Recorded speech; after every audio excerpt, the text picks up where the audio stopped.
Okay, so we're starting. Let me introduce Tim a little bit. Tim is really one of the most active participants, in my opinion, in capital discussions groups. Capital discussions, for those of you who don't know, it's really, in my opinion, the best community to get into if you want to develop a sense of what's going on in options trading. What are the popular options trades? And what are the learning resources? What are a good set of videos? It all overlaps with each other, with the other groups, but it's at least a respectable, very nice place to be.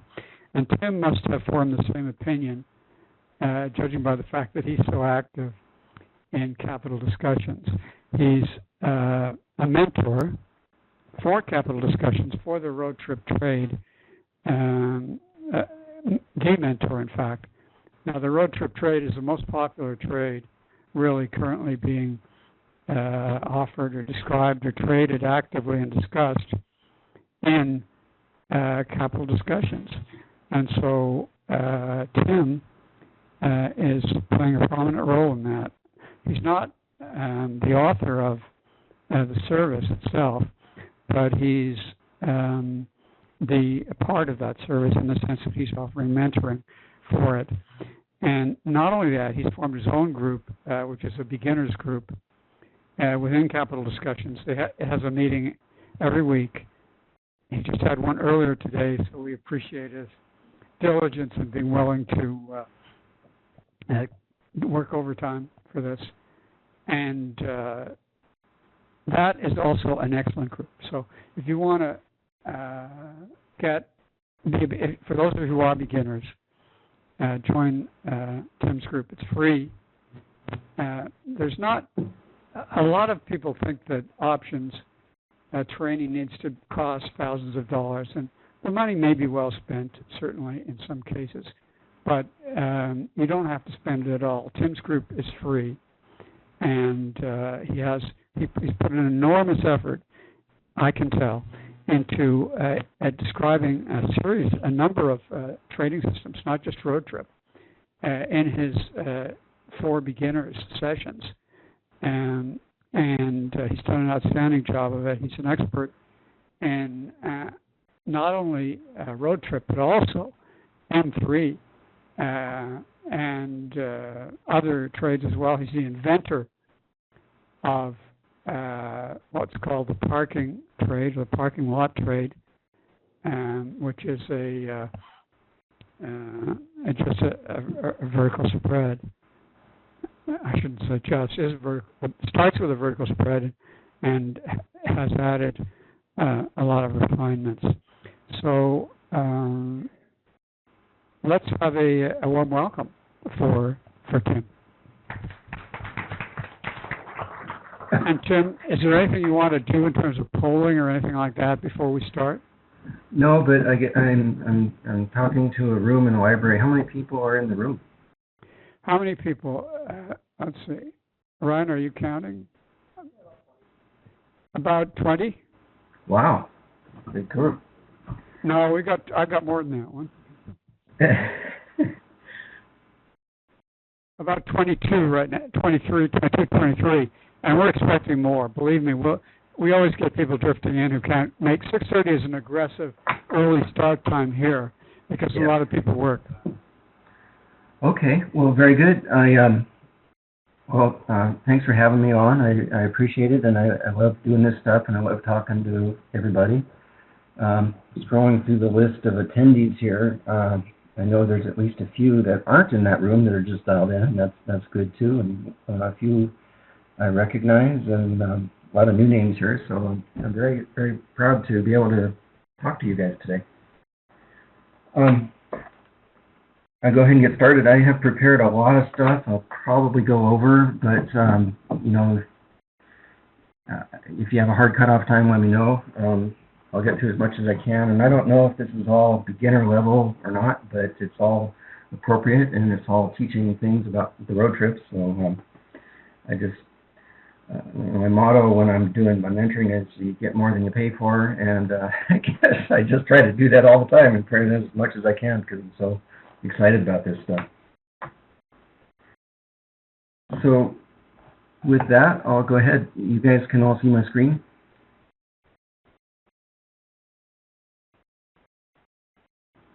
I assume you can see my screen. Okay, I'm seeing some yeses coming across. Yep, we can hear you. Okay. And we can see your screen. And by the way, I won't necessarily be watching the chat for questions, so Ryan or somebody can pop in when I pause for questions. That'd be great. For you, no problem. Okay. So let me just go through what I had planned to talk about. Now, if you step back at a high level and look at options trading in general, we're all trying to make money by selling premium. That's basically the definition of income trading. We're not being directional. Well, if that's what we're trying to do, we would want to sell the most premium we could, and the most premium is always at the money. So here's a 18 August expiration at the money puts. Let's call it 24.40. And if I could, I would just do this. I would simply sell these puts, and then later I'd buy them back and make money, right? And I might do 10 of them because I want to make a whole lot of money. And you can see from the graph that this would make $38,700 if it made the most of this. So the question is, why don't we do this? Well, why don't we just do this? It'd be easy and faster and quicker. Well, the answer is, look how much margin it would take. $525,000 of margin in the SPX. And that's a terrible risk-reward ratio, and it's so much margin that nobody can do it. And so all strategies, road trip, M3, calendars, iron condors, every strategy attempts to allow us to sell shorts, sell options, while controlling our risk by buying long options. Every single strategy out there, that's all it does. We're controlling our risk by buying the longs. Otherwise, you would rather not buy the longs. They cost money and they reduce your profit. So butterflies are one way to do that, and there's many variations on butterflies. And if you look at a standard butterfly, and I'll just model that too real quick. If we bought the butterfly, they have this characteristic graph here. Let me make this bigger so you see it better. Characteristic graph looks something like this. Well, if we didn't want to get fancy, we would sell butterflies, sell these options in the middle here and trade this butterfly. But the problem is, again, you've got risk to the upside shown by this curve. There's a big risk to the downside, even though it doesn't show so much in this curve. So all these strategies that do butterflies have invented ways to manage that risk. With the M3, we buy a long call, which flattens this line out. With Road Trip and Rhino and I think Kevlar and a number of them, we do something to raise this line up here, which flattens the graph out the same way. And every single one of those methods of controlling your risk work, but they bring you into their own set of rules or guidelines that you should follow if you do it. And that's what a strategy is. It's a set of guidelines for a particular way of trading a particular strategy that's been back-tested, that has a high chance of making money for you. So to lead right into the road trip from that, a road trip trade typically looks like this. Let's see here, not quite that much. Let me make this a little different. Hold on. 40. The road trip trade might look something like this typically. Maybe we'll make this 20-30. Okay, the top expiration line is higher than the bottom expiration line. In so doing, it has flattened out the T plus 0 graph to the upside and mitigated a lot of the upside risk. So we've come up with all these rules around how do you manage a trade when you're in that position, and that is what road trip is, as well as some other types of trades that you might hear about. Now, the road trip trade makes its money most of the time when we are in this area. Okay, I'm just circling it with my mouse, but somewhere near the top of the tent to somewhere within 50, 60 points above the top of the tent is what I call the sweet spot, where we make the money with road trips. You don't have to be in the tent to make it. In fact, if we get down in this part of the tent, road trip's going to need adjustments, and you're going to have to do some management to protect yourself if you get down here. Other butterfly strays make all their money in the tent. This one makes most of it in this area. Okay. There's some other characteristics of road trip. Typically the line is flat, especially to the downside, so you have a wide margin here before you start to lose money to the downside. Wider than most other trades, usually. So most road trips that I do can handle an 80-point drop in the SPX without needing to do anything most of the time. Sometimes even 100 points. Well, I can't think of hardly any other strategy that won't need adjustment in an 80-point drop in the SPX, especially if it happens quickly. So it's one of the nice things about road trip. It's a safe trade. All right, I want to move on. I wanted to show you my trade log. Oh, okay. I'm seeing things pop up on the chat, but I guess audio is working. Okay, good.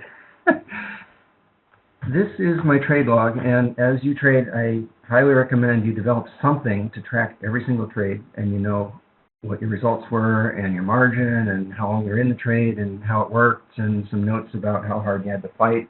This is my version of that, which I came up with a while back, and I still use it. And it does charting and equity curves, and it does a lot of nice things for me, and I won't go into all that today. But I did want to show you this page. What you're looking at is every road trip I've ever done. Okay, here's my first one right here.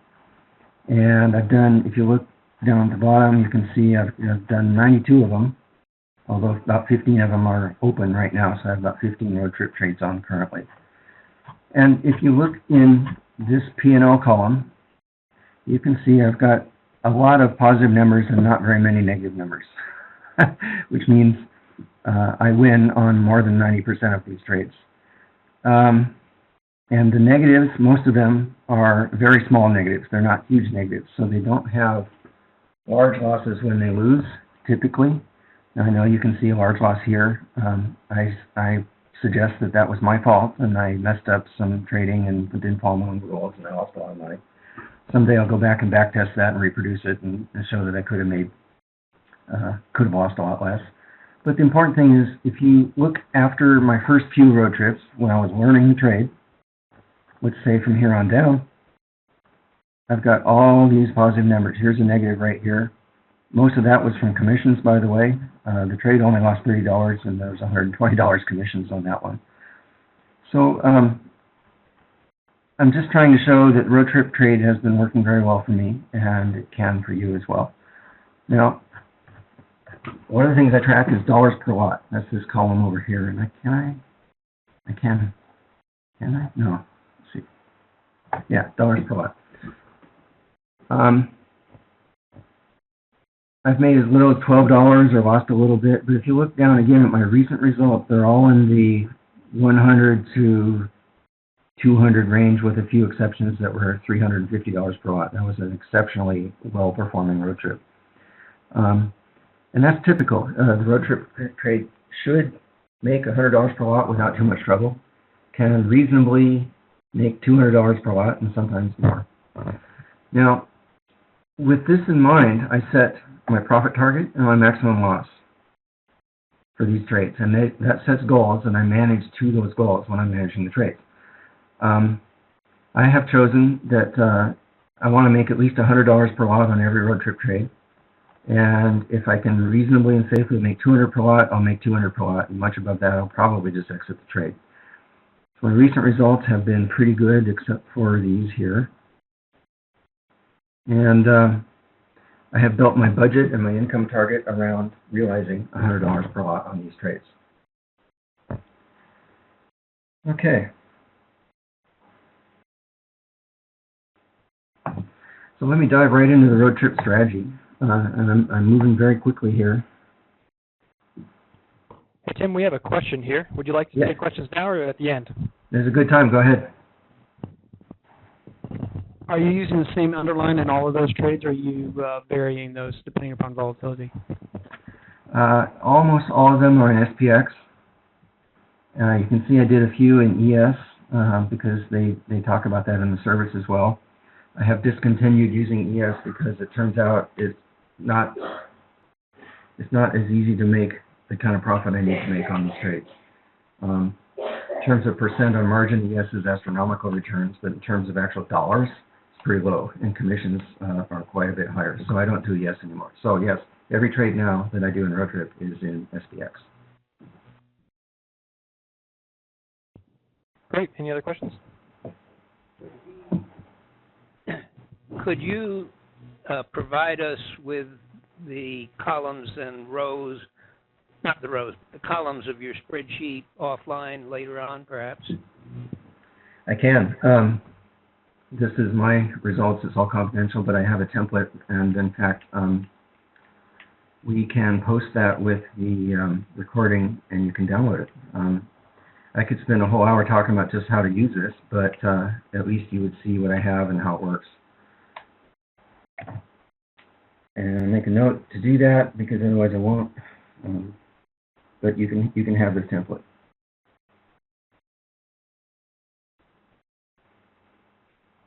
Okay. We have a few questions online. Let's see here. Are you trading the way that Tom and Dan Harvey are trading in the service, or do you have some other version of the trade? I have put my own spin on this trade that I do most of the time, but it's a different way of accomplishing the same thing, and I want to explain that way tonight. I do trade exactly as they do most of the time, but you got to remember the rules are not rules, they're guidelines. And so, for example, today I picked a new one to put on, and so did Dan and Tom, and we each picked different strikes. However, they meet the concept and all the guidelines. So I wouldn't call it a separate version. I wouldn't say that it's anything fundamentally different, but I have a different way of looking at it as far as when to make some adjustments. Great. And are you using how much margin are you using per trade? At least for your results. Yes, my plan built into my business plan is $3,000 per lot maximum of margin. I don't call that plan capital. I call that I track the actual I use, but I don't let it get above 3,000 per lot. Wonderful. And you don't need to use any PM or anything like that? I do use PM, but I don't use PM for margin numbers because it's actually a fake real amount of risk. I use rate key margin in all my margin calculations. So let's talk about how to enter this trade, and then I can use some examples to get to. I actually want to show you a backtest and option view. I need to allow about 20 or 30 minutes to do that, so I really need to move fast here. That's way too much stuff to try to talk about. Entering the trade. Typically, we'll enter the trade between 60 and 85 days. That's my window. They might use 90 days, but somewhere in that time frame is the window. So if you look at the expirations, we have the 31 August right now squarely in the middle of that window. Then, typically, I will put the shorts of the butterfly at about 3% below the market. Okay, so if you take 2432 and you multiply by 0.97, you get 2359 as about where the shorts should go. Now, we can vary this, and it changes, but this is a good rule of thumb. So I will work up a butterfly with the shorts at 2460. Then, typically, I like to have a 40 by 60 trade, if I can.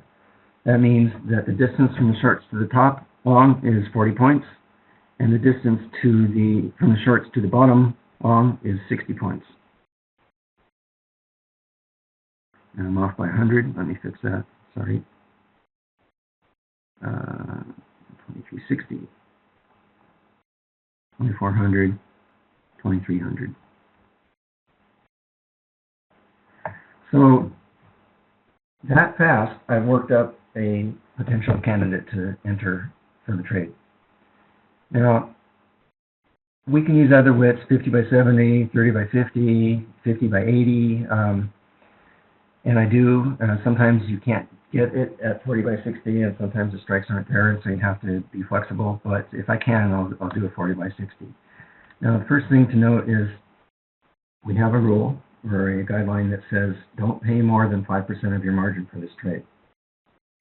The easy way to calculate that is if you hover up in here in the upper wing and you see, reading this little window right here, you see that we're paying $45 for this trade. You hover down here and we're using $2,045 of margin. Divide those two numbers and it cannot be more than 5%. In this case, it's much less than 5%, so the price is good. Now, if the price was not good, there's at least 3 tricks we can try to lower the price and still make the entry, which I won't go over today, but basically it's adjusting some of the strikes and the widths.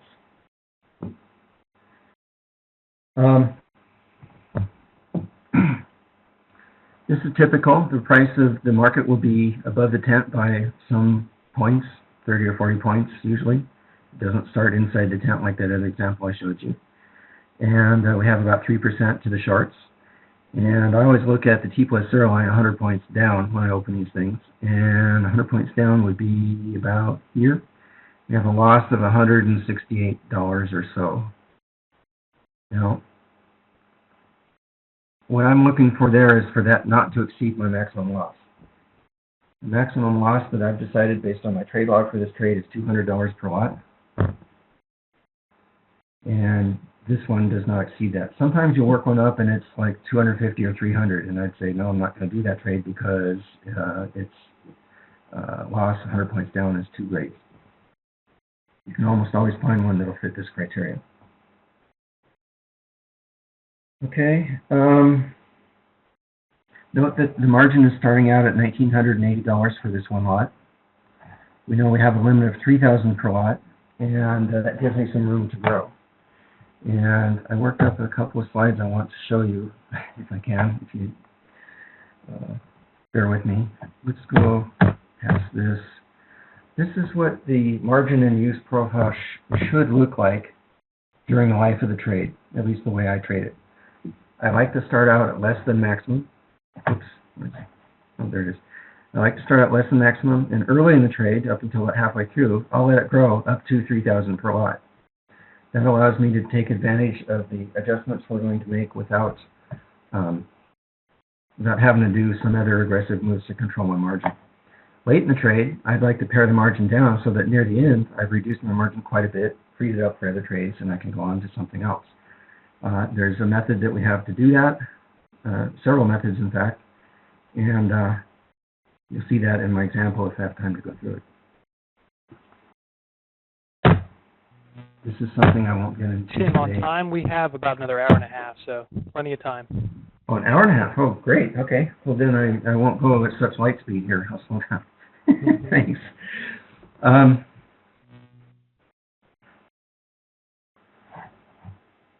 Then let me go back to those slides because I wanted to point something out. You might say, why should I start a road trip here like this when I could put the whole tent this much further down and be that much safer, that much further below the market and be incredibly safe? And I have a couple slides I want to show you why I don't do that and why nobody really does that. Here's an example of what that might look like. If I call this very far out of the money. That's my own term. That's one of my customizations. If the market was here, where it was today, and you put your shorts more than 100 points out of the money, but other than that, you did a 40 by 60 like I just talked about, you see that you can get a very good price. This was a live example this morning while the market was open. You can get a very good price. You have, what, 40, 60, 80 or 90 points to your top longs. You have pretty flat delta, which means the curve does not slope off, trail off to the downside so much. If you look 100 points down, like I just said, your loss would be 685. Now this is a 10 lot, so it's 10 times the size of the trade I just did. But that's acceptable. That's not exceeding maximum loss. It meets all the criteria. This is much less than 5% of the margin we're using. So why wouldn't you do this? Well, the answer is because if you had to adjust this trade because the market stayed up here or went up even higher, the method by which we do that, which I'll get into in a lot more detail in a few minutes, is to do this kind of a credit spread here. And you can see the credit is only $1.60. It's getting kind of low, and that's typical. The further out of the money a credit spread is, the cheaper it'll be, which means it's hardly worth doing it. That's the main problem with doing this kind of thing. You can't do your adjustments well enough to manage the trade to the upside to make any decent money. Compare that graph with this one, which is a normal road trip. We're still above the money, but not by that much. We're only now about 40 points above the top long. The same credit adjustment that you would have to do is $2.45 credit. That will make a world of difference in how you manage this trade. In fact, it's so much difference that this one will work and the prior one I showed you will not work. Again, 100 points down. We're down more money, but it's still less than max loss, which would be $2,000 on this trade. And so it's still an acceptable trade. And the last thing I point out here, this red dot that I drew in the graph is approximately where your downside adjustment would be. And we like having the downside adjustment be somewhere inside the tent as opposed to at the top or outside of the tent like it would be in this example. That would make it a bit harder to make your adjustments work. Okay, so those are my examples of why you might not do that idea of putting the trade so far out of the money that you think you have extra room for protection, but you really don't, and you probably won't be able to make the trade work. This is great, Tim. Another question from online this time. The 40-60 versus 50-70, how do you make a decision on which one to go with? Okay, I didn't talk about that. Let me finish this slide and I'll come back to that, okay? Sure. So I just wrote up a little summary. The very far out of the money has a lower trigger point or a lower point at where you would do your adjustment, but it's at the top of or outside of the tent, and I don't like that. Your loss, 100 points down from where you enter, is lower. We like that. But it has lower theta because it's so far out of the money versus the one that is a normal road trip. But this next one is the real reason why I don't do that and why Dan and Tom don't do it. You have pretty much eliminated your ability to manage the top expiration line by the tools, which is another way of saying you've pretty much eliminated your chance of making money on the trade. Okay? So, to come back to that question, Someone else also asked about your downside adjustment point, the red dot. How do you determine what that is? I was going to talk about that in detail. Great. Yeah. Many times when we get an option expiration that you want to trade, September would be a little bit outside the window, but it's probably a good example. If I look at that chain, and I come look at the money, you've got strikes every 5 and 10 points apart. But you get 40, 50 points out of the money, not a good example because we have 5-point strikes all the way down. Many times all you see is 2350, 2325, 2300, and with only 25-point strikes, you cannot do a 40 by 60. You can only do a 50 by 75, or something thinner than that. That's the best answer to that question. Another answer is, even if those strikes exist, there might not be any volume there, which means there's no liquidity, which means if you tried to do it, you'll never fill your order, or you'll have a very tough time getting your order filled. So you need to be flexible enough to adjust your strikes to conditions in the market, to strikes that exist and strikes that they'll actually take your trade on. That's my answer to that question. Do you ever use delta to choose your strike prices? No.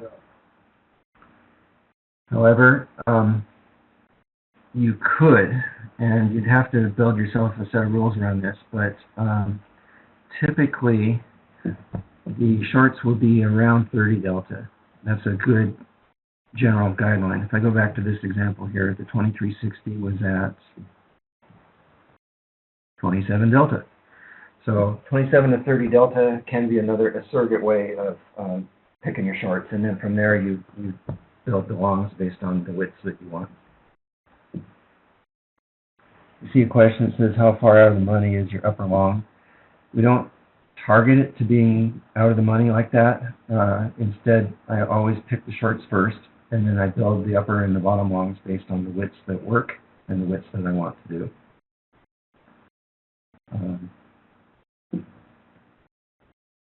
Okay.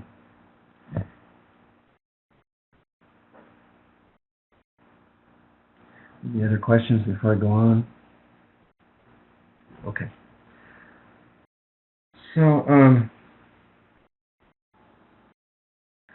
let me bring up the trade that I opened this morning. I actually put two new road trips on this morning, and here's one of them. This was a 10-lot trade. The graph looks like this. Everything's typical. At the time, this was about 3% below the market. It's now a little bit further than that because the market came up since I did it, but and I paid 35 cents for it. Divide the lines out, that's less than 5%. And my 100 points down, which was about 22.20, I have a loss of $1,300, which is less than the $2,000 for a 10 lot. So I met all my criteria for entering here. And I should mention that if you join the road trip service, Dan and Tom have a number of other criteria that they use to enter, which you can learn about. They're all good, but to be honest, most of the time I don't go through all that criteria. I do what I just showed you here, and it meets 90% of them or more, in my opinion. So this is one area where it's a little different. I just don't take the time to do that anymore because it's a lot of work. But you should do it to help learn the trade because they've constrained it by all kinds of criteria, and they're good criteria.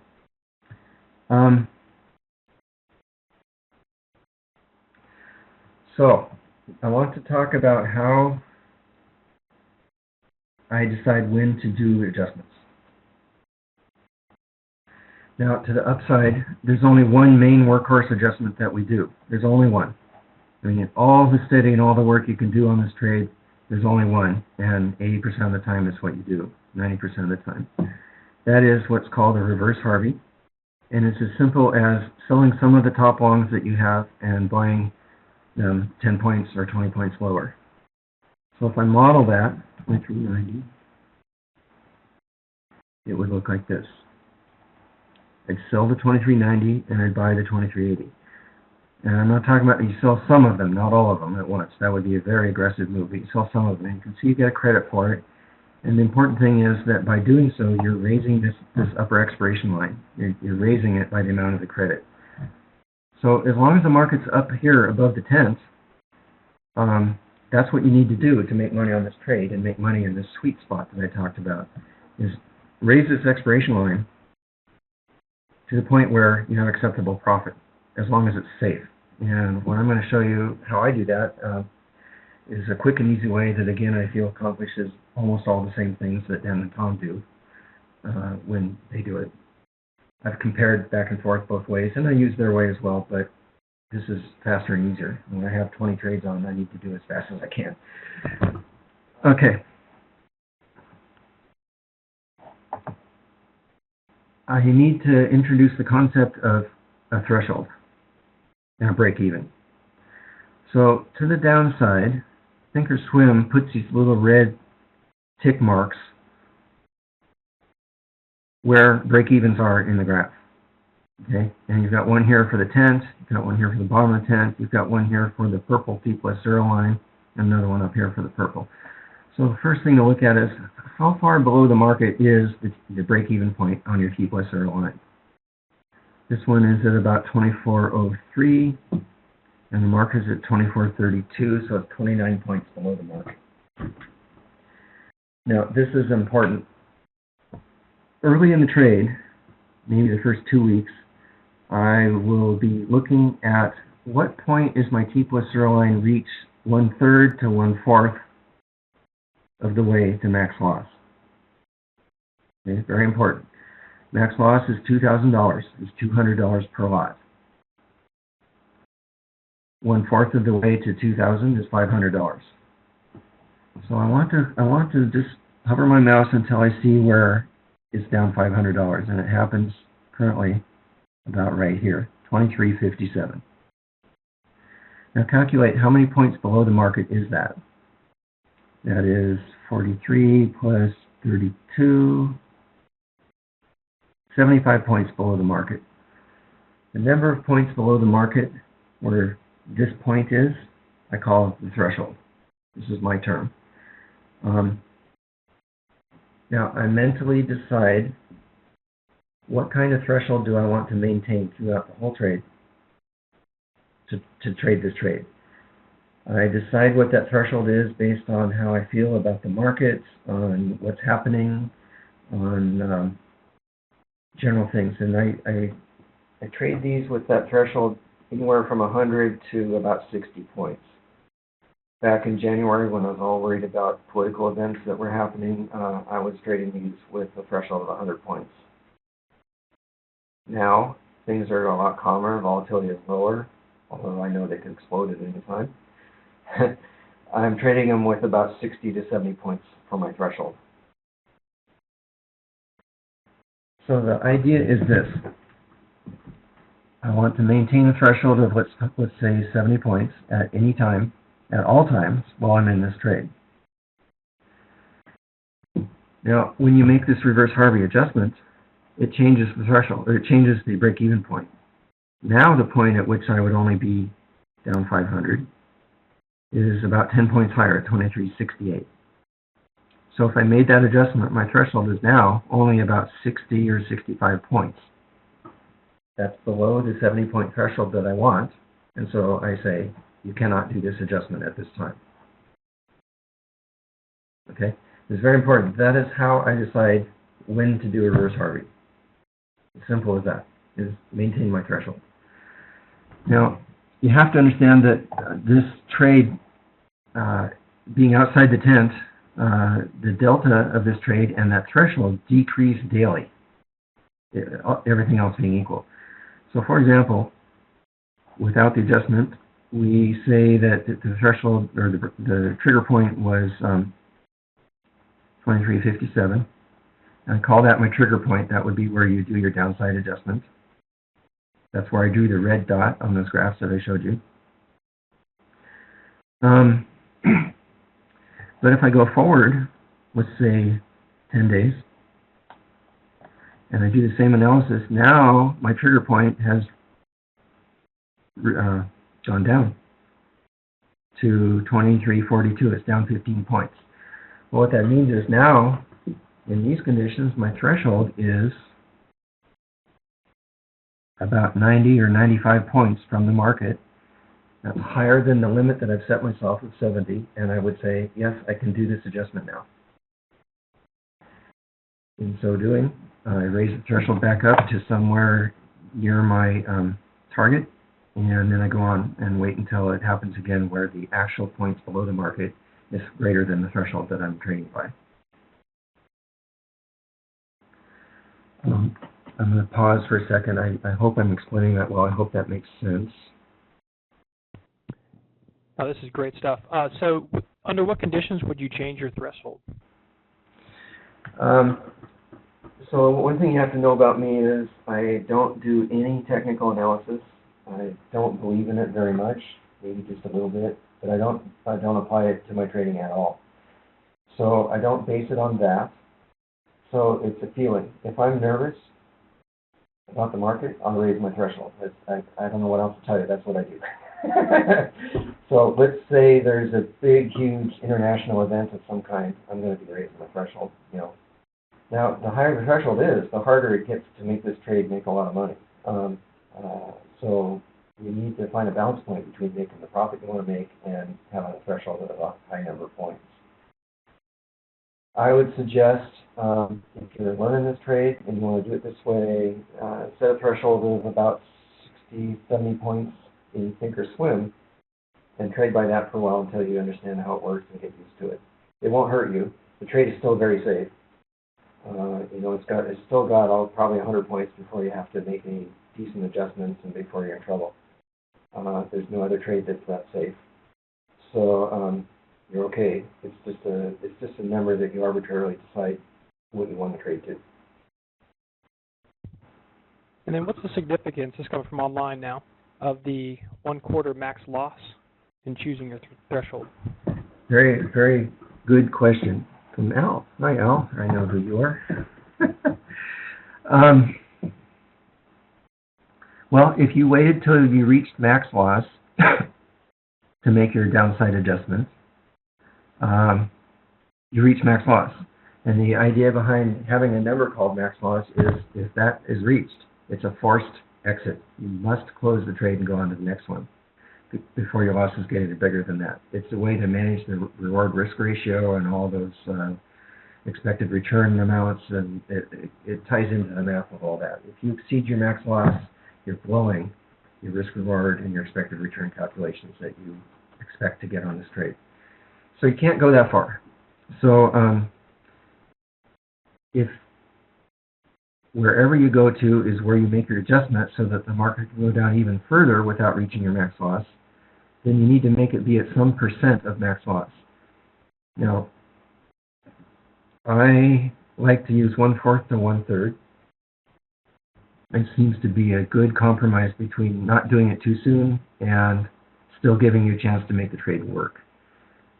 If I would say, however, if you calculate the max loss, 1/4 of the way to max loss was this far down in the 10th, I would do it a little sooner. So do it where you reach about 1/4 of the way max loss, or maybe here if the market gets here, before you get into too much trouble on the downside. And it gives you a very good chance of still having the trade work. That's the whole significance of it right there. Okay. What do we do when we adjust to the downside when the market reaches our trigger point, which is 1/4 of the way to max loss? You add a debit spread. So let me take this out for a second. Let's say your trigger point was, I see what I need to do. Let's go back to today. How often do you make this adjustment on average, would you say? I have very seldom had to do this. It happened last June when Brexit was going on, and I think it happened in August, maybe, something like that. But I would say at least 80% of these trades, you don't have to do it. Great. So we know that we would make an adjustment here at 23.57. So if the market reaches that, we're going to make an adjustment. What do? There's only one downside adjustment in the road trip guidelines. That is to add a put debit spread that straddles the money. So I would be adding a 2370/2350 debit spread when we got to 23.57. Let me just model that so you can see it. 23.50. Now, you can't see it much in the graph because the market isn't there, it's up here. And so I have to ask you to imagine a little bit here. But what these debit spreads do is they add negative delta, which lowers your trigger point and lowers your max loss point. It gives you more time to stay in the trade and more time for the trade to work. That's the whole reason we're doing this. And you normally would buy enough debit spreads to at least cut your delta in half and maybe 2/3 of the way, sometimes maybe even neutralize it. How much will that be? We can only guess because the market's not there, but if you put a price slice here at 23.57, then you see that your delta at that point might be about 18, positive 18. So you know you'd want to buy enough debit spreads to get at least 9 or 10 delta, which means it would take at least 2 of them.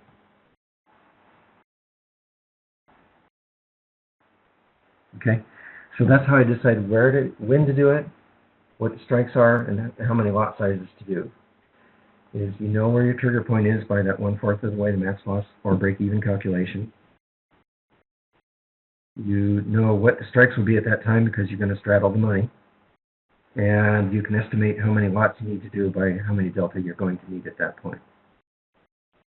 And then the market keeps going down, you do it again when you get to another trigger point, which is another 1/4 of the way to max loss. And I can't model that because the market's not there, but it would be probably in this area somewhere. And you can do it all the way down to the market gets down about here, and then you have to make a decision. If the market gets to here, you're going to be getting negative theta, which means you're losing money every day. For this trade to work without major surgery, the market would have to come back inside the 10th. So if you wait a day or two out here and it doesn't come inside the 10th, then you're done. Exit, take your loss, and go on to the next trade. And typically it'll be a small loss by that time if you've done your debit spreads right. It'll be, % or two. It won't be very big. Okay. So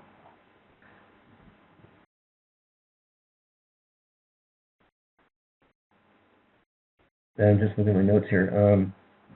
I think I've explained everything that I need to so that we can go into the back test I want to show you. And you'll see examples of all this stuff. Are there any more questions? Yes.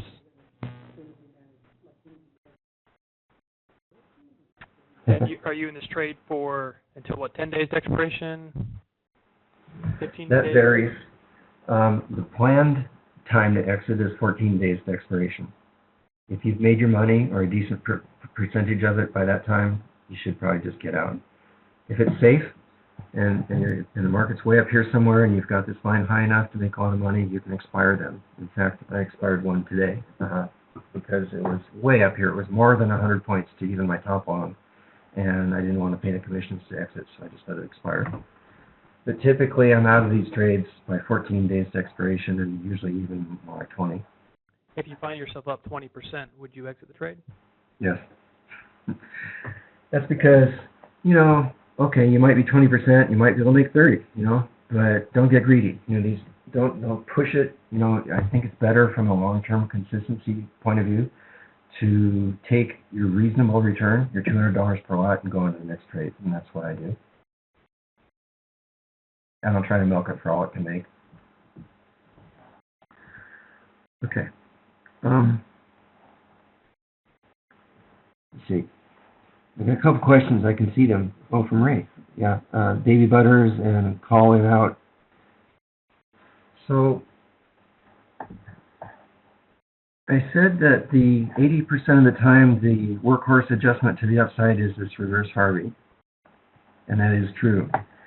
But in this service and in this trade, there's about 5 tools you can use to the upside to manage the trade and tweak things. Baby butterflies are one of them. That's simply putting another butterfly near the money and a smaller size up in here somewhere. It changes the characteristics of the trade, but it can save the trade and make it be profitable when it wouldn't be otherwise, in special conditions in which you do that. The in-out combo that Ray mentioned is another tool.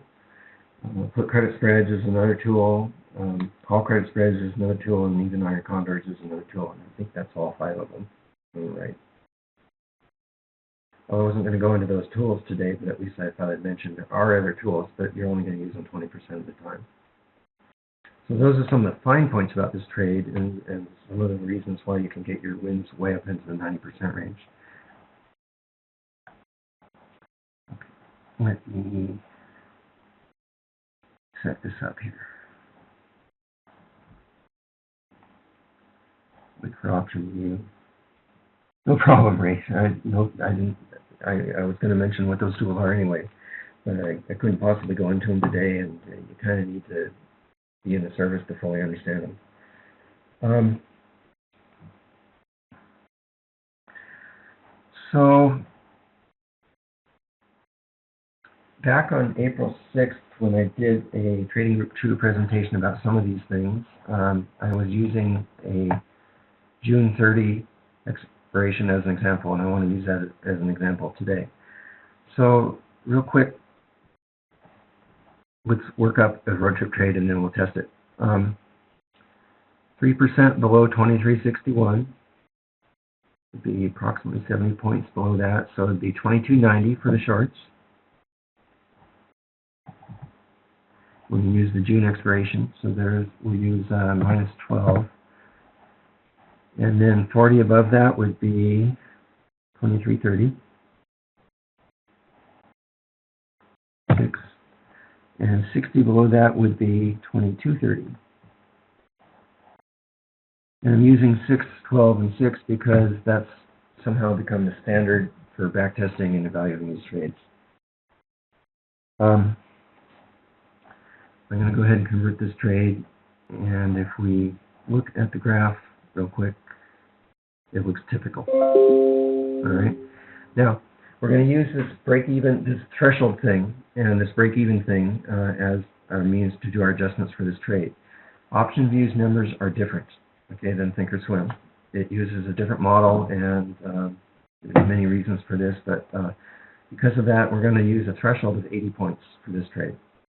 Whereas if I was doing the same one in toss, I'd probably be using 70. So right away, you can see that if you look on this T plus 0 line, where we would be down 1/4 of the way would be $300. That'd be right here at 2271. That is about 90 points below the market. So we've got a threshold right now of about 90 points. But we just opened the trade, so we're not going to adjust it right away. Now, if I start going forward, let's see, I made some notes. I'm going to go a couple days at a time to speed this up. You'll still see all the points. Market was at 23.57 when we opened it. It's now at 23.61. 2 days later. Okay, I don't care about the P&L. If I look at my threshold now, we've got 2361 minus 2295. That's only about 65 points. I'm below my threshold. I would not make an adjustment here. Let me go forward a couple more days.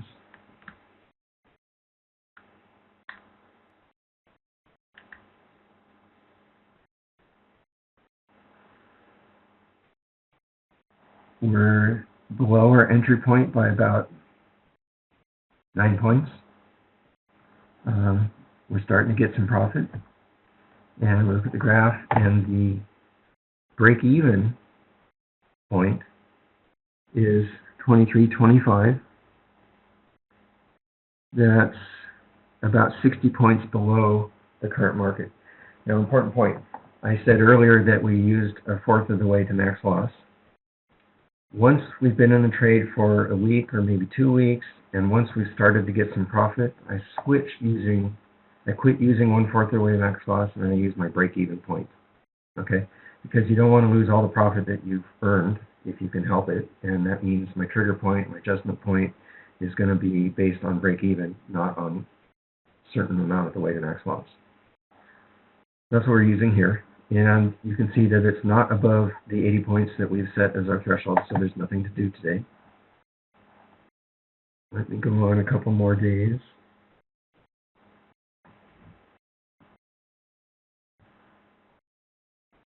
We're up to April 17th. We've been in the trade 11 days now. We have a little bit of profit, but it goes up and down. We are below where we entered by about 15 points. And our threshold is 41 minus 81, about 60 points. Nothing to do. No adjustments, nothing to do here. Remember, we would do something if our threshold here was greater than 80 points, or if the market was here at our break-even where we'd make our downside adjustment. We'll go another couple of days.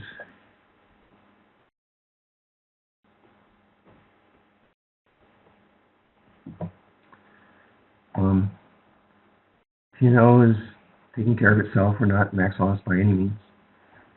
We are still below our entry point, and this analysis would show that our break-even is 22.77.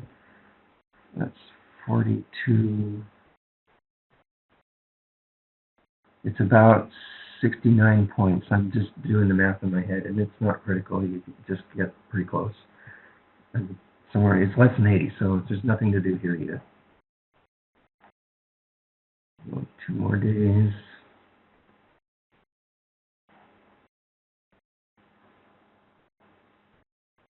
Market has stayed in that area. And note, though, that the break-even point is decreasing day by day. Remember we said that the delta and the break-evens decrease day by day, everything's being equal? That's happening here as well. And that's what's causing this nice line to the bottom and this nice safety zone in the trade where we have nothing to do. 23.51 minus 22.78 is 51.71, 72 points. That's less than 80, so there's nothing to do. Let's go to the 24th now.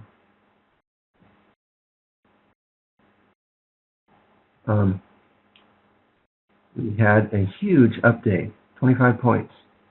We are above where we entered the trade by 15 points. We have some profit, that's nice. So there's no problems with max loss or anything. Note that I'm not looking at delta, vega, or theta so much. I do look at theta in these trades, and maybe I'll get into why I do that. But I'm really not looking at anything here. I'm looking at my threshold and my break-evens. Well, now the threshold number of points is 2372 minus 2253. And my calculator says that's 119 points. That's greater than 80 points. So now, here we are, ready to make an adjustment. So the threshold told us that we need to make an adjustment. Now we need to find out, and we know what the adjustment will be. It's the reverse Harvey, and we're simply going to take some of these top longs and roll them down. But the question is, how many? The way I determine how many to do, let's say I was going to do 2, and I'm going to roll them down 10 points. That's what it would look like. So this one, buy that one. The market price is $21.40 minus $19.20. So it's more than $2. That's good credit. But if we look at the graph after that adjustment and look at our threshold again, that's 2372 now minus 2274. How many points is that? 98 points. It's still higher than my threshold of 80, so that tells me I can do more than 2 lots. All right, so let's model 4 lots. Where'd it go? There it is. And you might ask, why don't I do 1 or 3 lots? And the answer to that has to do with you might as well make it easier for yourself to exit this trade later, and doing even numbered lots will make it easier to exit when you're done. Been there. It greatly simplifies things. Okay, so if we're doing 4 lots, now we have 2372 minus 2303, which is about 69. I've now gone under my threshold, and so that's the number of lots that I want to do in this adjustment. Does that make sense?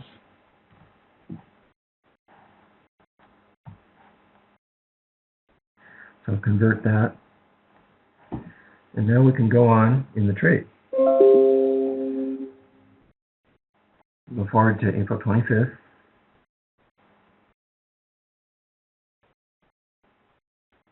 And do the same calculation. 2390 minus 2297 is more than 80 points, so we can do another adjustment. Now, I'll be honest, I did work this up ahead of time, so I know a 2 lot would have been too much. 1 lot is about right, and I know I said I don't like to do it, but there's no reason why you can't, so we'll do a 1 lot. If you look at the threshold idea again, 2390 minus 2313 is just below our number, and so 1 lot is the right size. Let me convert that. Now, I'm going to go to April 26th. Look where the market is. We opened at 2357. We're at 23.91. We've gone up quite a bit. We're still going up. Now, 23.91 minus 2015 is not above my threshold, so there's no adjustment here. But I wanted to point out one thing. If you draw a graph on option view at your target exit date, which I think would be 46 days in the future, look at my theta 46 days in the future. It would be negative 10 here. Okay? That's something to note. Theta is not negative now, but if it goes negative, you need to do something because you're losing money every day. So when you get into mid or late in the trade, it's useful to watch theta. However, there's no adjustment to make, so let's go on. I'm going to go to April 1st, May 1st, and we do the same thing. 23.93 or so minus 22.97 is more than 80 points, so we can do an adjustment. Same thing. We have one of these left to roll down. Do one and buy one and convert the trade. Now, you need to watch your margin when you're doing these because every reverse Harvey adjustment you do raises the margin in your trade. If you look at this bottom line here, it's now at 17,000. This is a 6 lot, so we're just under the limit. 18,000 is the limit. So we're okay for now, but I'll show you what to do when that limit is reached. Now I want to go forward to save time. I want to go forward to May 11th. Turns out that's the next day where this threshold thing would say we have to do an adjustment. We have 23.95 or so minus 22.93. It's about 100 points. We need to make an adjustment. Note that this top expiration line has been raised above zero up to $884. Okay? So if you did nothing else from here on out in this trade and expired it, you'd make $884. That's more than $100 per lot. That's certainly acceptable by itself. You could stop here and not do any more of this trade and come out just fine, as long as we didn't crash down here somewhere. But we're going to stay in the trade. So let's make another adjustment. Now, I moved all 6 of them down, but you can just start moving them down again.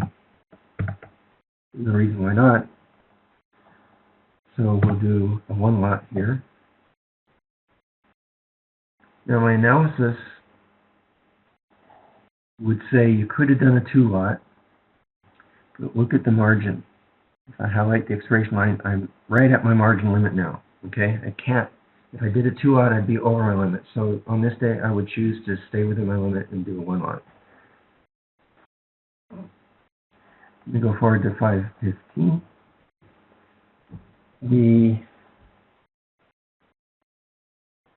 Oh shoot, I didn't convert that trade. I have to go back.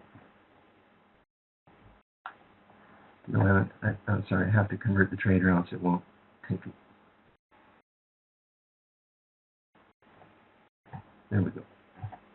I know I'm going really fast, you guys. I want to finish this up. This is really good stuff, and I want to get through it.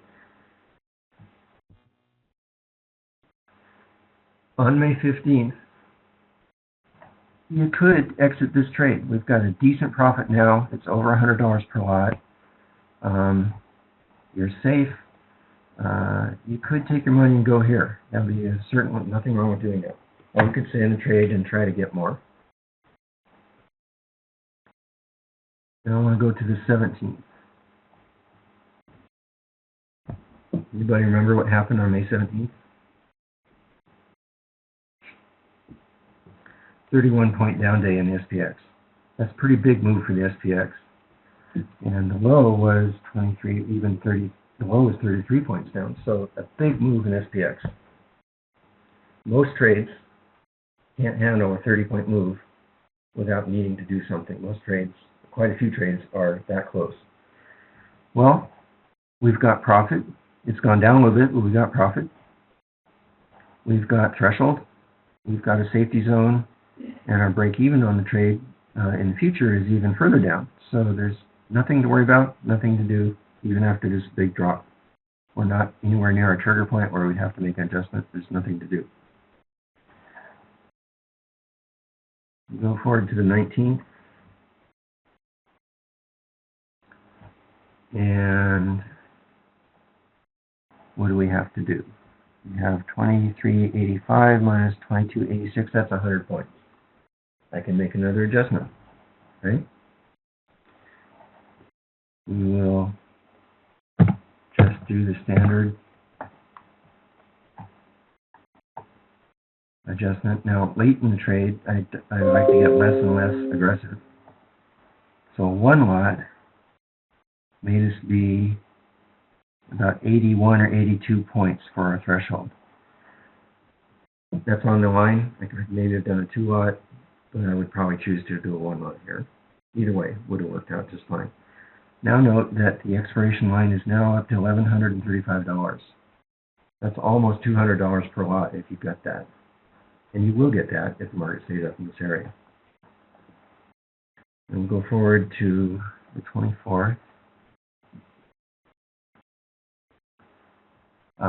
Yes, I have a comment. Now I'm over margin.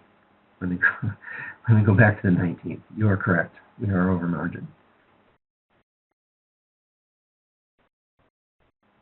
Who was that? John, keeping me honest. Thank you, John. You look at this line here, we're $1,000 over our margin. So now you need to apply the standard tool to control margin, which is take some of your bottom longs and roll them up. That's all it is.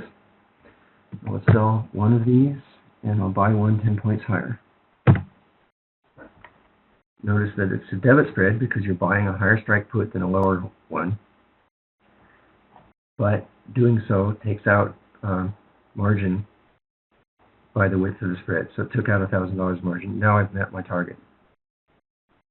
So anytime you're going over margin, after you make an adjustment, do this. We like to do it late in the trade because it's cheaper. Early in the trade, they're relatively expensive. And if you remember that margin profile that I showed you, graph, what is that, here, we're getting about into this area of the trade now. We've built our margin up, and now we want to keep it at our limit until we start cutting it down. So I'll convert that trade, and I'll go forward to the 24th.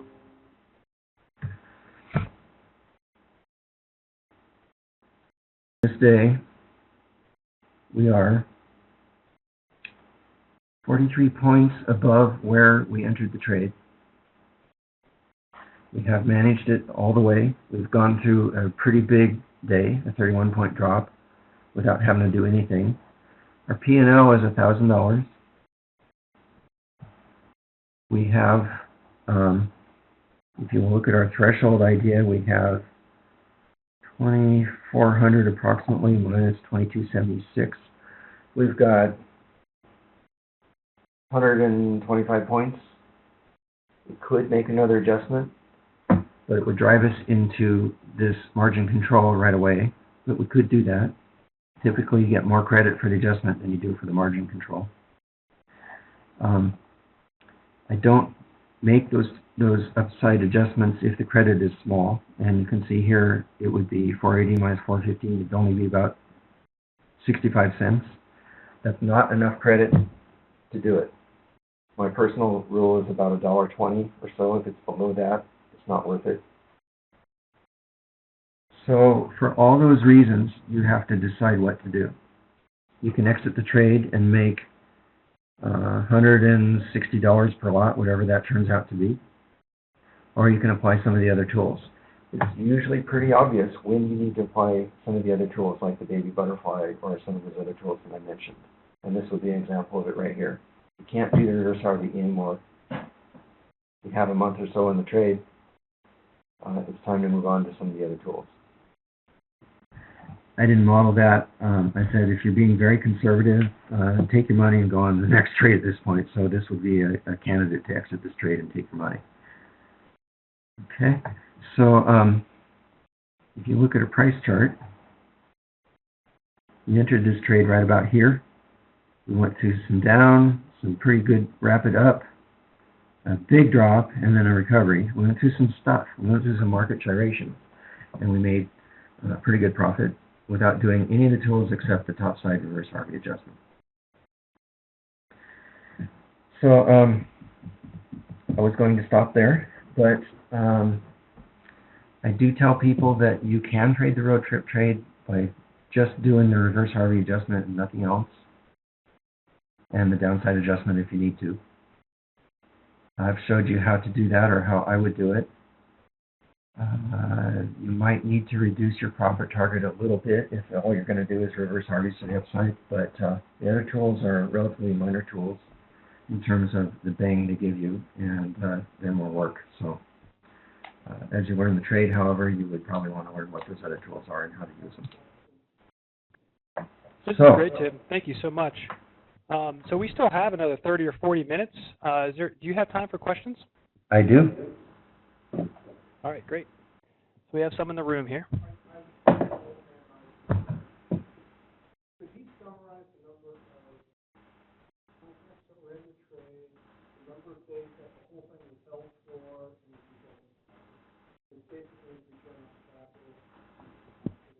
Sure. The question was about the summary of the trade. So days in trade, number of contracts per lot, and total capital. Is that the other question? Yeah. Return on capital. I guess I'll get a look at the.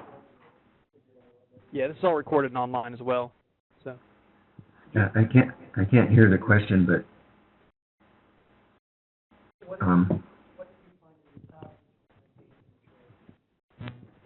What do you find is your average number of days in the trade? That's what I thought it was. Well, because of my trade log, I can answer that question based on actual results. And here's my column right here at days in trade. So let's just highlight that column and average it out. If my data is all correct, and we won't count the ones that are still open, 51 days. Now that's important because what I didn't show you is how I built my business plan around sizing my lots and how much margin I need to make the income that I want to make.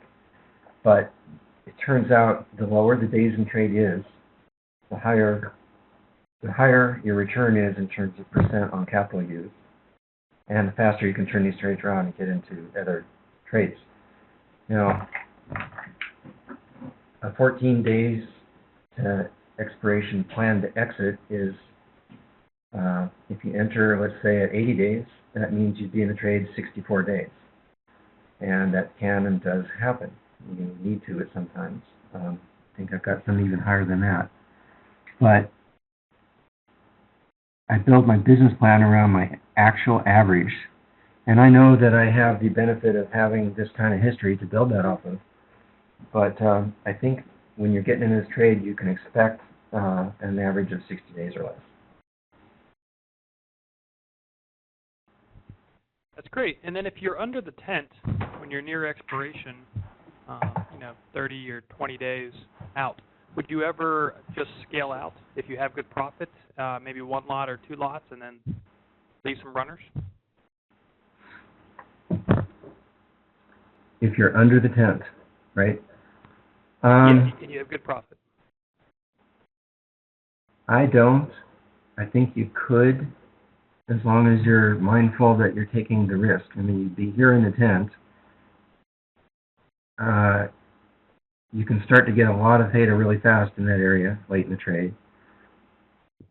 But you're still using your margin, which I usually would rather free up. And in this part of the tent, I'm really not as comfortable here as I am up here. Okay? Which means I have less room to the downside before I will have to make an adjustment. And if it's late in the trade, I'd rather not make an adjustment. So me personally, I probably would not scale out in that case.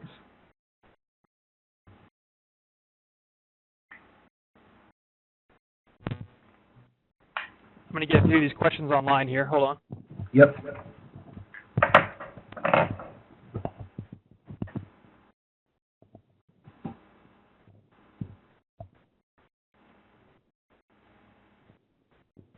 Who's got some questions here in the room? Yes, sir. What is the most volatile market you've driven this trade through? With Brexit last year. And if you notice from these dates here, they close. Let's see, it wouldn't have been those, it would have been, 17, sorry, back to 16. These trades I was in during that time, probably those. And you see I had some losses. They were very small, given what was happening, and given the margin that I had. And I had 12,000 on that trade, 16,000 on this trade. Fair amount of margin. If you do it right, this is typical. The road trip will not lose max loss, even in a situation like that. But I would also say, that was an event that we could foresee as something that was going to cause volatility, and so I actually did some hedging that also paid off during that time. So that's outside of road trip, but what was that, Tim? What event was that? Brexit, the vote for Brexit last June. Oh, okay. And I happened to be in Hawaii at that time on a business/pleasure trip, and we were out at a luau, and the night the vote came in, and everybody, I swear, everybody was watching their phones. It was an option seminar I was at. Everybody was watching their phones all the time to see what the futures were doing, and they were dropping, it's down 60, now it's down 70, now it's down 80, and it was down as much as 105 points or something that day before it recovered. But it was kind of funny to see how everybody responded to that.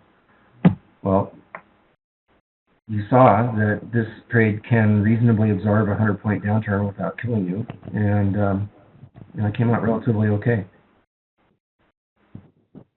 Great. A few more questions online. So do you ever place contingent orders?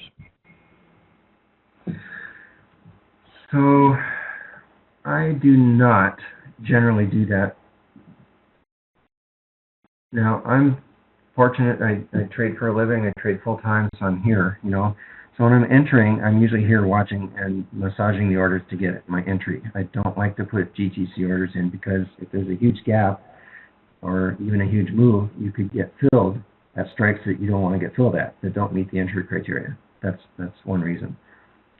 Once I'm in a trade, and if it's simple, like this one would be, if I have not made any adjustments, or if I've made enough that I have a simple one-order exit, yeah, I might do that. I'll put in an exit order that would close the trade at a price that I calculate would give me my $150, $200 profit, and let that order sit. But as soon as I adjust it, or add a baby butterfly, or do any of the other things to it, I lose the ability to exit with one simple order, and I can't do that anymore. I have one in right now for one of my trades, and haven't filled yet. But one day I'll probably wake up and I'll have filled. Great. And we have some people asking if you could go in a little more detail about your layering methodology. Completely up to you. For the other tools besides reverse Harvey? Yeah. Exactly. Well,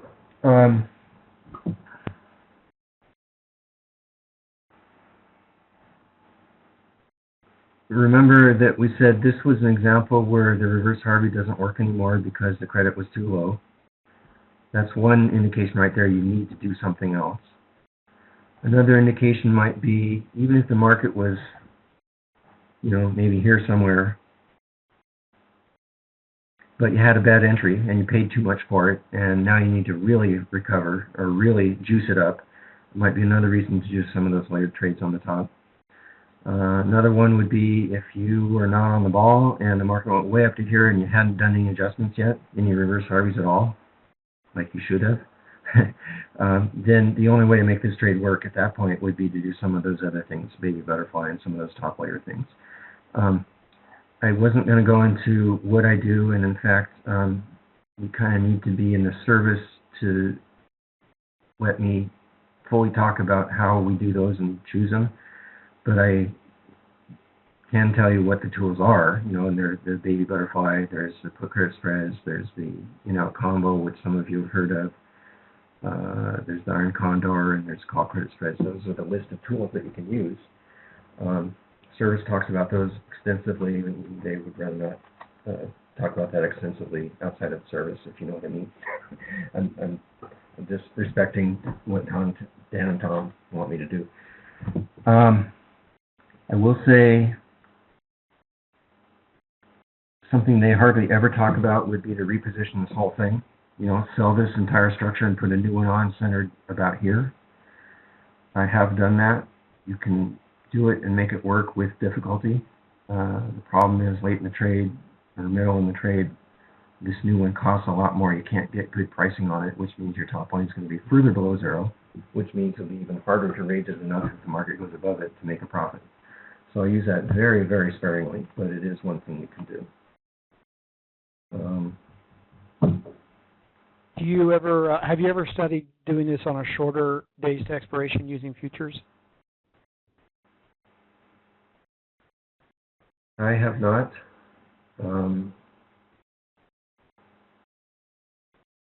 But I think from my experience with M3 and other butterfly strategies and everything, I think this set of guidelines would not work if you open it, say, on 30 days to expiration. There's a couple of reasons for that. One would be you would not be able to get the price you pay less than 5% of your margin. You just wouldn't, because these butterflies get more expensive the later they are. That also means it'd be harder to raise the line using this methodology. You'd have to do something else. So no, I don't think it would work that late. I think it might work as late as 55 days, but at 60 to 85 works very well. You have some questions ES, coming in? Okay, Sorry, go ahead. Well, I was just going to say, ES, I've traded these, same thing. That short, you pretty much need to use a different strategy.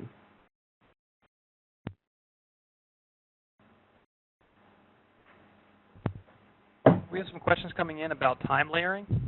Are you always in just one trade at a time, or do you use time layering strategies? Very good question.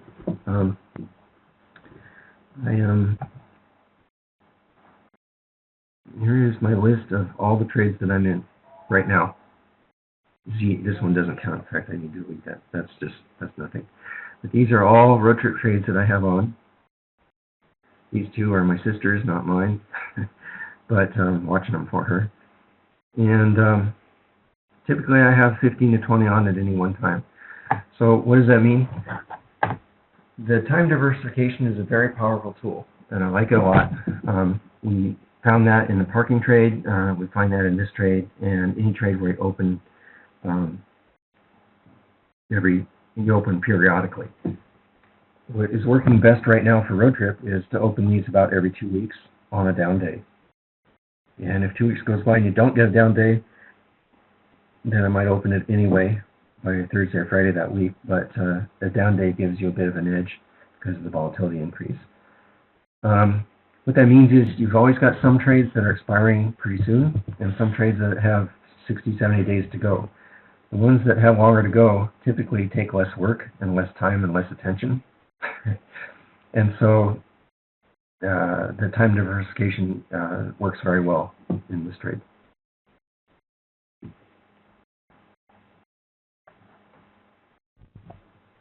Hello.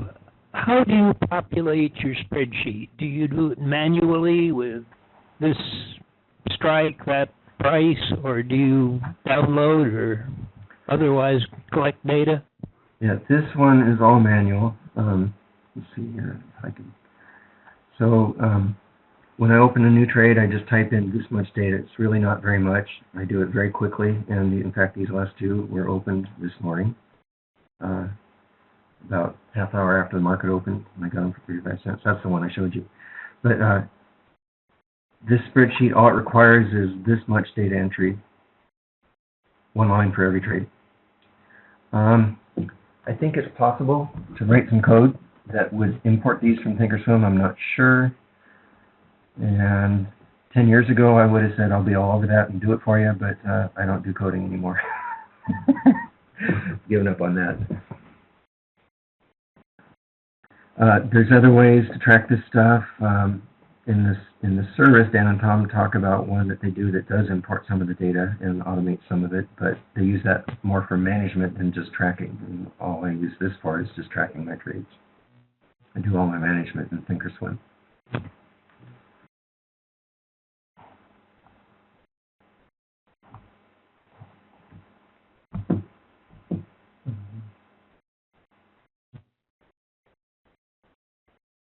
I see one. What is the expected annual return of the road trip trade? Let's just talk about that from a high level for a second. If you use $3,000 per lot and you realize $100 per lot, that's 1/30th, right? Which is about 3%. If you do that in 51 days,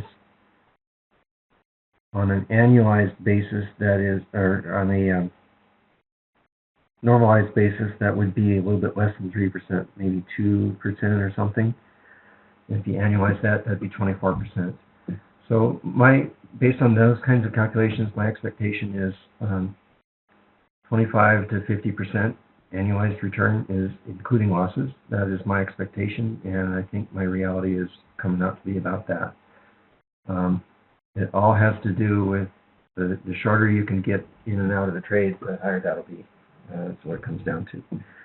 If you set your margin limit less than $3,000, like say you do 40 by 60s or even thinner road trips, you can do them with less margin, and that would have a higher correspondingly annualized return.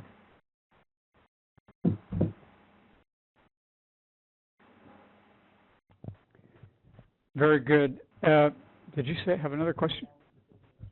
Okay, go ahead, sir. How long have you been doing this trade? I started this trade about, I think it was January 2016. You can answer that real easy. Look at all my road trip trades. I need to filter. Excel is great. You can slice and dice and filter and everything really easily. Go back to my first one. Opened it on January 11th, 2016. But I have traded M3, for example, for about 5 years. I have done many other butterfly strategies. I've been very active options trader since 2009. And in fact, I made my first options trade in 1987. So I have a lot of history that I brought with me, I guess you could say.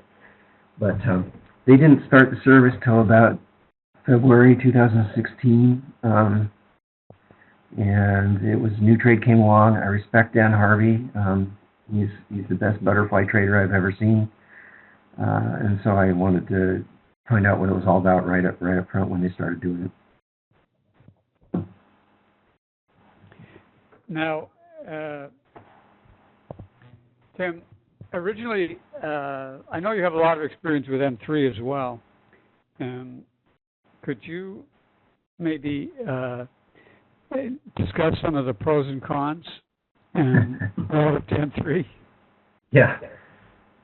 I can, and I'll do it off the top of my head because, I could model all this and show you, but in M3, let's see here. Well, you could be an M3 could look like this at some point in the trade. Probably it'd be a little different. It could look somewhere that you could be outside the tent by this much. But importantly, the shorts, if you were in that position, would not be 80 or 90 points below. They would be 30 points below the market. They'd be up in here somewhere. What that means is a 30-point drop would put you at the shorts, and I can tell you a 30-point drop in an M3, you're going to be needing to make an adjustment to the downside, almost for sure. Whereas a road trip, a 30-point drop, as you saw in the back test and in this trade too, I don't care. I'm still out having my coffee. So that's one major difference, and that's one reason why I've kind of switched a little bit. Another is the road trip adjustments to the upside are easier and simpler, in my opinion, than M3 are, until you start to get into some of those tools, the layering tools and stuff. The reverse Harvey is easier and simpler, and I just found it a much easier trade to do. As far as entry goes, it's a simpler entry because usually you have just one trade, the butterfly, and you're in. You don't immediately have to go by long calls or the weekly calls or any of the other things that all the M3 guys are doing right now. So I'm not slamming M3. It's a great trade. I still believe in it, but I'm not trading it right now because I'm focusing so much on the road trip. Is it true that John Locke maintains that M3 is better proven over the long term, and that it's also more safer, more proved through like 2008, this kind of thing, and that the long call adds a fundamental element of safety? Is any of that, does that hold as far as you're concerned? Well, I know John Locke very well. I've been to a couple of his seminars. I also know him personally outside of the seminars a little bit. I believe that is all true. But you need to understand that the way he trades, he often takes more risk than I'm willing to take. Okay? I say that because he'll take an M3 down to 2 days expiration or 1 day, Right. And in my opinion, any butterfly strategy where you're not this far outside the 10 at the top late in the trade is not safe that late. And so I was trying to trade M3 and exiting all the time by 20 or maybe 14 or 15 days to expiration. That greatly reduced my profits and my expected return on the trade, and it made it not shine so well, if you know what I mean. I believe John Locke has backtested. I know he has backtested 2008 and probably 15, 20 years worth. I know he has done that. It's a ton of work, and if you trade it the way he does, and if you understand things like that, it's a great trade. And you've also taken I think I heard you say in another forum that you're starting to take a look at 60-40-20. We have a number of people here who are trading 60-40-20. Have you got any impressions yet? Or I shouldn't ask. Probably it's too early days for that, right? No, I do have a couple things. I think it was, is there somebody named Mike who did a little presentation on that? I think, from your group? Anyway, Yeah, Mark did, and he's right here, by the way. Okay, hi Mark. Yeah, I ended up seeing that, and it was very good. I really enjoyed your summary and twist on it, and I've also listened to a trading group or two on it.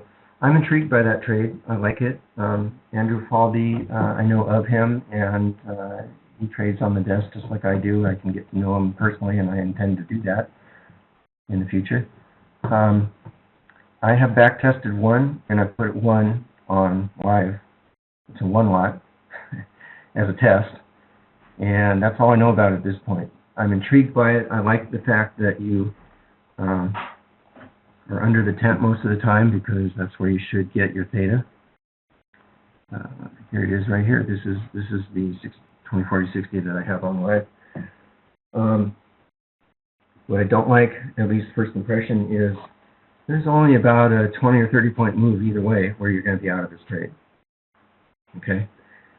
That means statistically, quite often, you'll be out of this trade, whereas the same trade in a road trip you wouldn't be out of.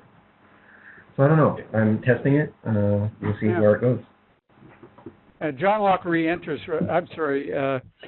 Andrew Falvey re-enters right away. If he gets out of the trade, he just takes the next contract out. Yeah.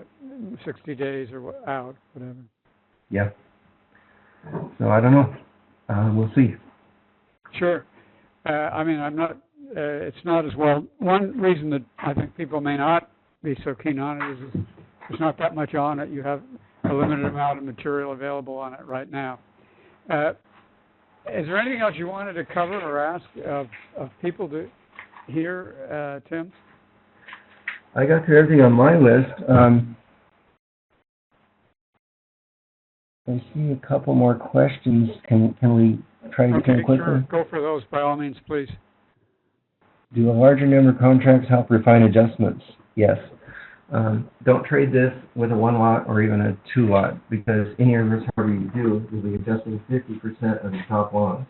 Whereas if you have a 10 lot and you do a 1 lot or sorry, that's only 10% of your top loan. It's actually easier and more conservative to have a bigger lot size. I usually tell people to start this, try to do a 4 lot before you ramp up. You can do a 2 lot, it can work, but try to do a 4 lot or more before you ramp up. How much manual back testing pre-2016 have I performed? I did 24 months. Somewhere I still have the results of that. I learned a lot of things, but overall it worked. Overall I had positive return over that time period. I've not tested it through a 2008 scenario. I think that high volatility environments are going to make the road trip a little bit easier to enter, but possibly a little bit harder to manage. But I think they're still good and can still work. How much correlation amongst option income strategies? Yeah, that's a very good question. I do road trip about 90% of my trades now. I do some covered calls. I'm testing that 20/40/60. I intend to do some parking. What I would, and even M3, what I would like is my 2 biggest strategies that I do to be semi-complementary. That's a very good point. So M3 and road trip are semi-complementary in that respect. Grinding up market, road trip will perform better than M3 will, typically. A down market, they'll at least probably be the same. And a huge down market, road trip will take less work than an M3 will. So they won't all go bad at the same time. And yet they complement each other because M3 typically makes it inside the fence where you can make more money faster than you can outside the fence. So my intention is to trade them simultaneously. But right now I'm just focusing on the road trip. Business plan. I could spend a whole session on that. I have. I think, I can't remember if I did it on Trade Group 2 or not, but somewhere I have explained how I set up my business plan, which determines the lot size and the capital allocation and the income targets that I have. I couldn't get into that right now. I think we're out of time, but basically that does drive everything you do in terms of how much margin you use and how big a trade you make.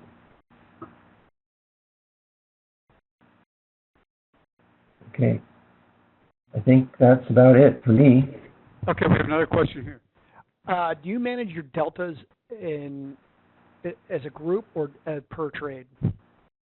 Oh, very good question. So you saw from my back test that I don't use delta very much in this trade. I mean, you can do that general rule of thumb thing for placing your shorts, but you do need to keep your deltas pretty small per trade, because if they get big, then you're going to blow the trade, basically. What I do is periodically, about once a week, I put all my trades together, all 20 of them.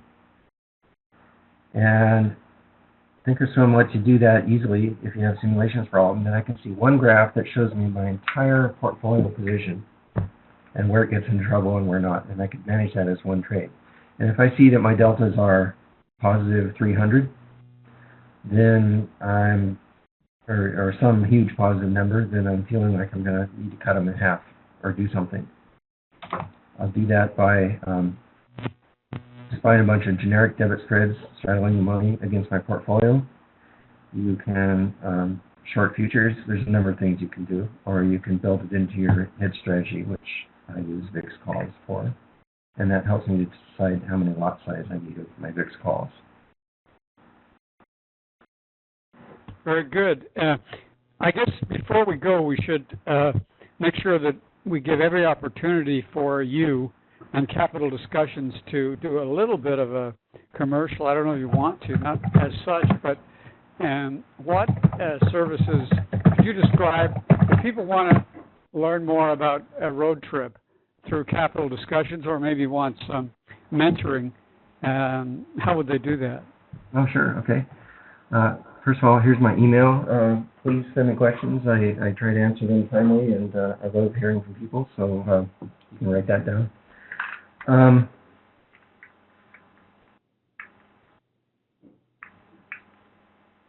it's not, what am I trying to say? It's not absolutely necessary to be in the service or get mentoring to learn this, especially if you understand options and butterflies and all those things. Most all of the information is out there if you go find it. And capital discussions, if you peruse the training group 2 and some of the other training groups out there and search for RTT or road trip, you'll find a lot of webinars that have been done that talk about some of the other points to this trade than I did. That's one way. It's a lot of work, and it's hit and miss, and you are on your own. Joining the service that Dan and Tom have, you get alerts every day of just what they're doing. They don't intend it to be a service that you follow along with. They call it, and it is, an educational service. But the facts are, he's sending out those mails as he's doing his trades, and if you wanted to, you could follow along. Also in the service, you get daily updates. You get images of all of their trades that they have on, with annotations that say, here's my plan for this trade, here's why, here's the metrics I'm using to decide what I do to it next. All that's out there as part of the service. You get into the forums where you can ask Dan and Tom directly questions and they'll answer them. So the service is very good, and I think it's relatively cheap. I would highly recommend it to anybody who wants to really get into the road trip trade, at least for a while. Join the service and get all you can out of it.